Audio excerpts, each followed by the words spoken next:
I was on stage a couple of times with Jim DeMint, former U.S. Senator from South Carolina, former president of the Heritage Foundation, a man I admire very, very much. He joins us on Skype. And on our guest line, he's the chair of the Conservative Partnership Institute. Senator DeMint, it's been a long time. Welcome back. How are you?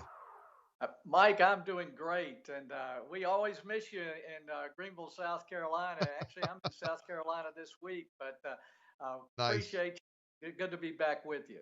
Well, I'm still there, 94.5, the answer every day, and I love reconnecting with my friends and even my family and neighbors in the upstate of South Carolina. Senator, we're in a really, really remarkably bad place right now as a country. In fact, I think about some of those events we've done together and knowing you over the years, and honestly, did you ever think we would be having a conversation about the state of America at a time like this? Things are pretty bad right now. Well, Mike, they are. You've been talking about it for years. I've been talking about it, writing about it, warning about the onset of socialism, how that relates to central federal power, and how the left uses chaos, riots, and crises to take more power. Right. This is a tough time, but we've gotten a good glimpse of how socialism works with how governors have responded to the coronavirus across the country. When the government starts telling you which businesses are essential and which aren't, whether you can go to church or not, schools have to close. That's a little bit of the feeling that Americans need to understand. That's part of the Joe Biden socialist agenda, and that's why I've come out with the book right now, Mike, of Saving America from Socialism. I really think it's important that people understand the differences between what makes America work and socialism that has failed so many times in history. One of the challenges that former Vice President Biden has in front of him is to try to convince enough people that he's not being sort of co-opted by the real radical arm of the Democrat Party. But let's face it, Senator, there's a lot of radicals calling the shots in the Democrat Party these days. Am I wrong? No, Mike, you're right. I mean, I served with Joe, and he's kind of get along, go along type of guy, happy-go-lucky, talks a whole lot.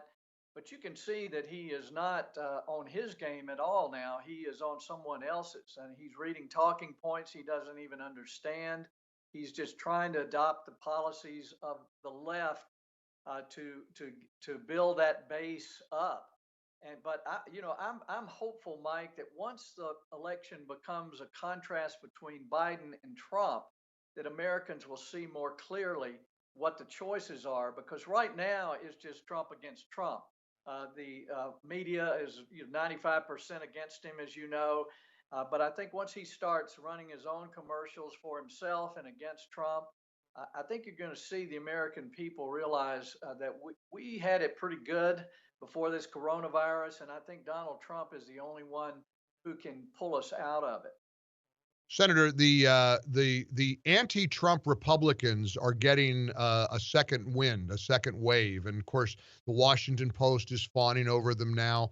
Have you been distressed or worried about longtime sort of established, even movement conservatives and Republicans who clearly hate this Republican president so much so that not only are they openly campaigning against him, they're targeting Republican senators like Tom Cotton.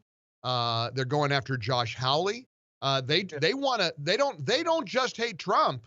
They seem to hate anybody who supports this president, even Republicans. Well, Trump has been the most maligned and lied about, vilified political figure that I've ever known. I've had a little bit of taste of that. When you start pushing against the swamp in Washington, I there are a know. lot of people on the Republican side that try to take you down. But there's no one who can fill a stadium like Donald Trump. There's no other politician. And I think he still has that mojo, as we call it. He's a little off his game with coronavirus because he deferred to doctors and worst case scenarios. But I think he's taking charge again. Now he's got good people around him like Mark Meadows and Russ Vought in the budget office. There's some Right. folks who've given him good advice.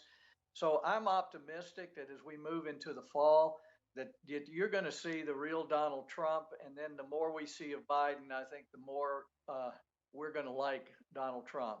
There is a very specific challenge, a threat to America that we need to confront and face.